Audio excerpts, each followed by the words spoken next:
gente quer aqui dar um recado, estamos com mais um canal, não paramos. Isso aí, a gente não para, lançamos um canal agora sobre um outro assunto, um assunto muito legal. Qual que é, AP? Viagens, é o Viajando, vem, já se inscreve, vai ter muita coisa Alice, legal. o que a gente encontra nesse novo canal? A gente vai falar sobre viagens, mas a gente vai falar também sobre cultura pop na viagem. Muito legal, né, galera? Vocês vão saber tudo sobre intercâmbio, como viajar pra conhecer as locações dos seus mais filmes, loucas dos filmes. como viajar barato, as maiores montanhas russas deste mundo. E olha, eu faço duas coisas demais na minha vida, comer pipoca e viajar. Não tô falando de viajar não, tô falando de viajar nas ideias. Então entra lá que tem tudo a ver esse canal comigo. Tia, solta o controle e vem viajar com a gente. Meus amigos, bem-vindos ao Pipocano especial de Halloween. Você aí que ama uma bruxa, você que é uma bruxa. Eu já tô sabendo que eu vou levar susto nesse episódio, né? Então eu já tô preparado já. Então prepara o grito, porque a gente vai falar aqui sobre as formas de assustar no cinema. Porque a gente já falou tanto dos filmes de terror. Eu já tô até banguelo. É uma forma do Bruno assustar é só ele... Tira a calça.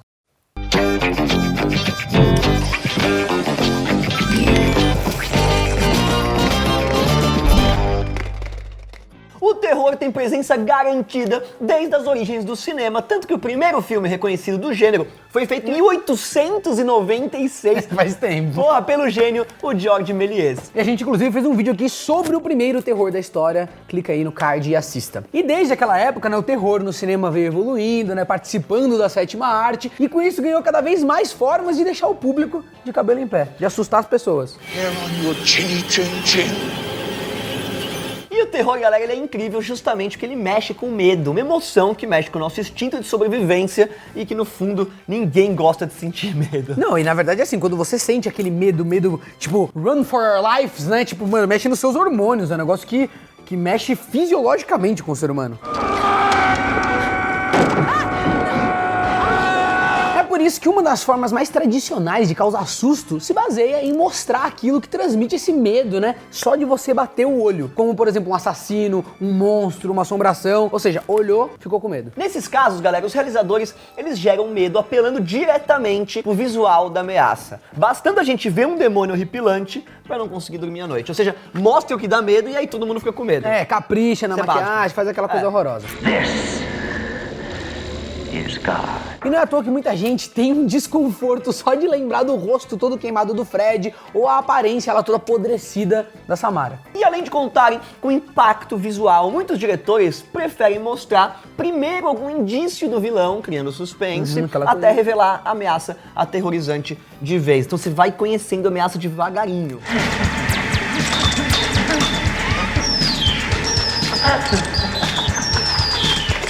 Ó, mas o visual nunca pode ser a única preocupação, já que muitas produções não conseguem ter um nível técnico suficiente pra gerar, né, as figuras realmente icônicas, como poucos filmes. Se você for pensar, tem poucos ícones de terror que conseguem realmente ser um ícone que todo mundo vai lembrar, né? Fred, o Jason, Samara, o Chuck. É o Chuck depois do Bacon. Por conta disso, alguns diretores têm a consciência da falta de recursos e usam apenas ameaças invisíveis pra assustar os espectadores. Aí você fala assim, nossa, que diretor genial. Não, eu não tinha dinheiro mesmo pra fazer um monstro. Genial é um diretor que não tinha um p.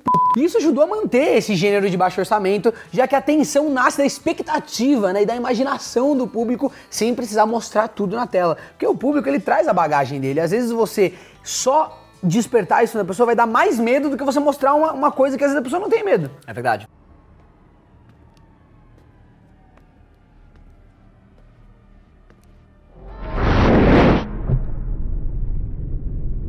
E um dos exemplos mais clássicos é o filmaço O Bebê de Rosemary, onde muita gente afirma que lembra do bebê, mas ele não é mostrado nenhuma vez no filme. Pô, mas eu lembro do bebê. Lembra do Bebê da Rosemary? Só você.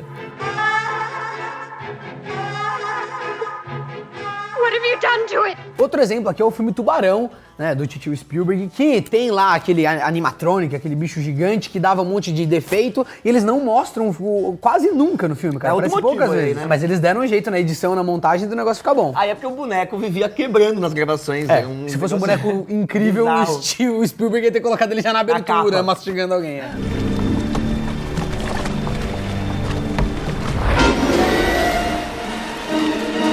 Foi quando o Titio Spielberg se perguntou o que o Hitchcock faria nessa situação. Então ele resolveu tirar o tubarão de cena e deixar apenas as vítimas com aquela musiquinha clássica de fundo, totalmente inspirado no estilo do mestre Hitchcock. Eu faço isso bastante. De vez em quando eu tô num impasse, eu falo, o que o Hitchcock faria nessa situação?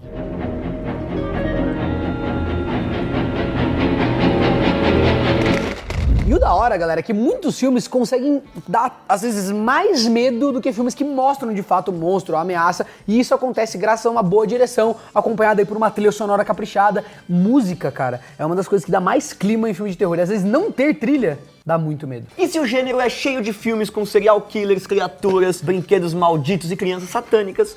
You'll float too. You'll float too. Por outro lado, tem aqueles que preferem pegar uma peça na nossa mente. É o terror mental.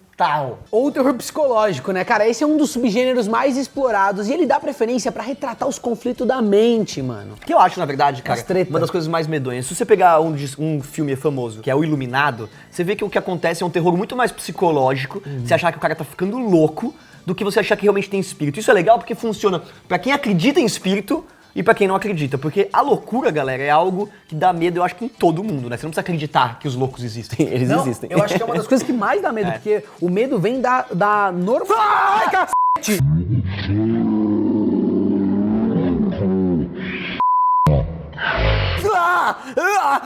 Dá meu remédio. Não precisa acreditar que os loucos existem, eles Não, existem. eu acho que é uma das... Aliás, esses conflitos e as forças malignas acabam sendo mais figurados e menos literais. Agora, a questão é assim, esse medo que vem de... Eu tava falando quando você quase me matou de infarto, esse medo que vem, por exemplo, que você... A sua realidade pode se transformar naquilo, entendeu? Sim. É bem mais crível. Black Tipo, Mirror. uma pessoa ficou maluca, por isso que eu tinha tanto medo de Jogos Mortais, cara. Black Fica Mirror. dando ideia pros loucos? É verdade. Enlouquecer? É verdade. Deixa os caras quietos, mano. Deixa os caras lá. E mesmo quando a ameaça claramente existe, o terror psicológico ainda prefere dar mais atenção pros problemas da mente humana ou pro conflito do cara na situação de ter que enfrentar, por exemplo, Fragmentado. É muito mais atenção dos personagens ali, eles com medo, né, e pensando como vão sair daquilo, do que especificamente o monstro, enfim. Um belo exemplo disso é o filme O Nevoeiro, em que algumas pessoas se refugiam no mercado para não serem mortas pelos tais dos monstrões aí.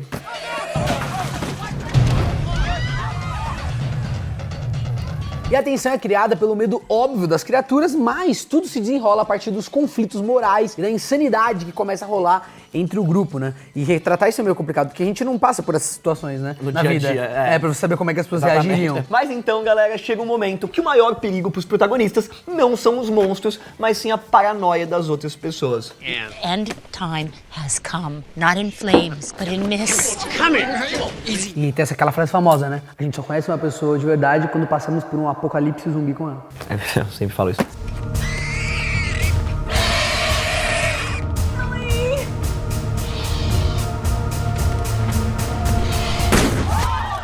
Eu quero lembrar...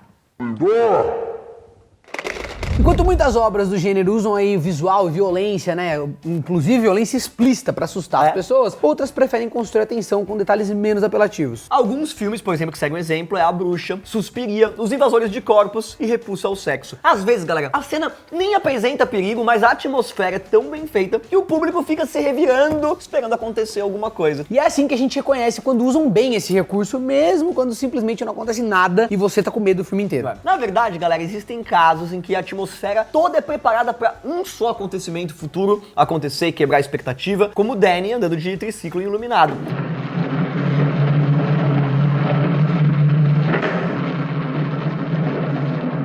A primeira vez que o menino sai pedalando pelo hotel, né, até é tranquilo, mas a partir da segunda a coisa começa a mudar, começa a dar aquela... Eu nunca mais entrei num hotel grande sem lembrar dessa cena.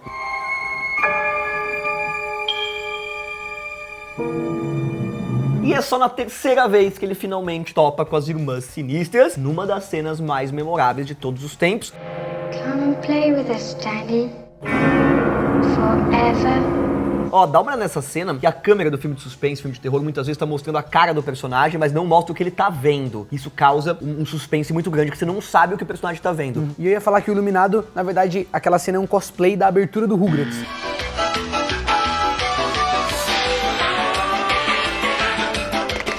Mas a atmosfera não só depende, né, da criação da expectativa e o isolamento dos personagens, que é uma coisa que usam também em floresta, né, hotel gigante abandonado, já que ela também precisa de uma parte técnica competente pra funcionar. E isso não quer dizer muita grana e locações gigantes. não é só abandonado. Você vai falar hotel abandonado, as pessoas vão te meter o pau. O hotel está no inverno. Se você for lá, dá pra No inverno reservar. eu não sei. A moça fala assim, ó, tá meio Tá aí, frio. os funcionários estão meio de férias aí, mas você que faz o que quiser. Prova disso é que, tecnicamente falando, o medo em Iluminado ele funciona por causa da solidão, da frieza da fotografia, além do som nada amigável e do medo do Here's Johnny! Here's Johnny! Aliás, não dá pra negar que esses quesitos técnicos também funcionam individualmente como forma de assustar o espectador, né? Na real, galera, o som chega a ser um dos principais elementos para a construção do terror, tanto na música quanto na mixagem e na edição sonora.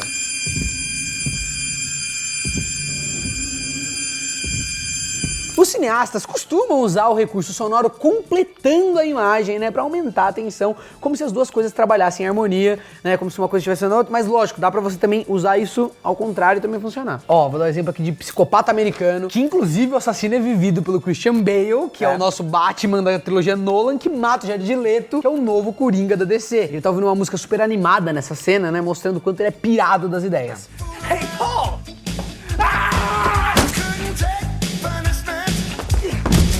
Quero dar um exemplo e colocar aí editores da cena de abertura da primeira versão de Funny Games, que é uma família feliz num carro indo viajar ao som do rock pesado.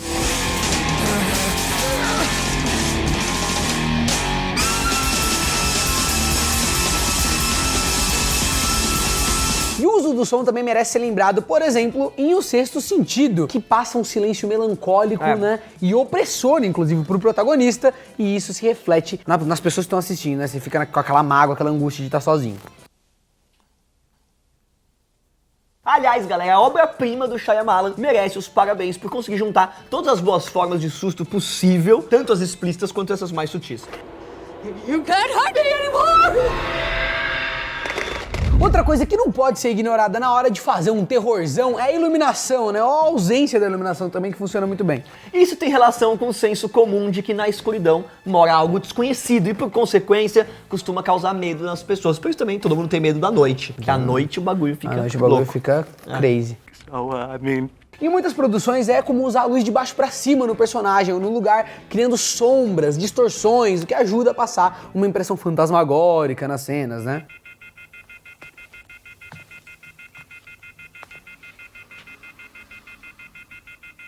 E muita gente não sabe, mas a iluminação usada no terror é uma herança, galera, do expressionismo alemão, justamente de onde vem as raízes desse gênero no cinema. O expressionismo alemão consagrou os jogos de luz e de sombra, criando contrastes, distorções na imagem para dar aquele ar sinistro.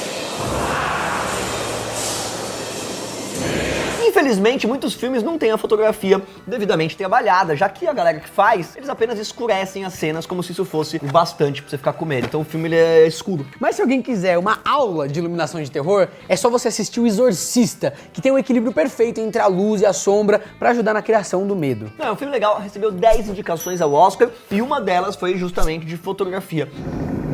It's a wonderful life. E antes de encerrar, a gente vai falar da famosa jump scare, que é de longe a técnica mais utilizada nos filmes de terror atualmente, que é aqueles... É isso aí. Pra quem não conhece, são aqueles sustos que pegam a gente desprevenido, né? Com uma mudança repentina, drástica da imagem, sempre acompanhando de um som ensurdecedor. É aquela coisa... A jump scare, ela se popularizou nos anos 80 com o terror slasher, que é um subgênero com assassinos misteriosos matando adolescentes. Mas um dos primeiros filmes a marcar essa técnica foi Carrie a Estranha, em 76, com aquela cena final da mão agarrando a Sue.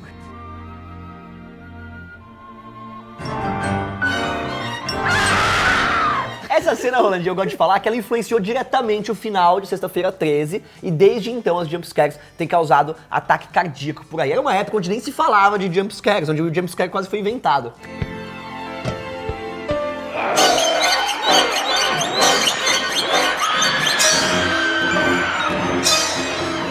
Além dos clássicos Sexta-feira 13, outros filmes usaram bem essa técnica, por exemplo, Halloween, O Exorcista 3 e a franquia Invocação do Mal.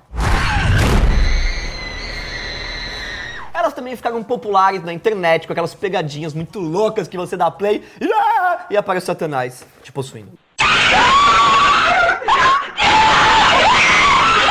O problema, cara, é que as jumpscares estão sendo usadas em excesso e por isso muitos críticos passaram a acusar a técnica de ser uma forma meio preguiçosa de assustar. Como eu te falei, chama o diretor, vai ter 4 jumpscares, coloca lá e foi que foi. Mas pelo menos hoje em dia até existem muitos filmes aí independentes que abandonaram o uso do jumpscare ou tiraram o foco desse recurso.